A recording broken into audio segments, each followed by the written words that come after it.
To remove unpair Bluetooth device in Windows 11 Home, open Settings, right-click on empty area on the desktop, and then select Personalize,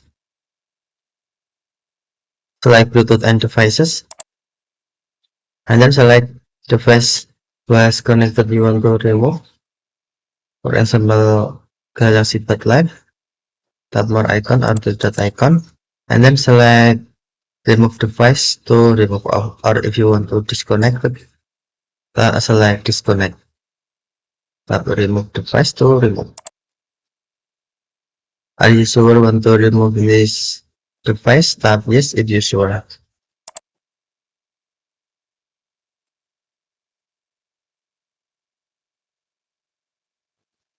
Or you can tap view more devices.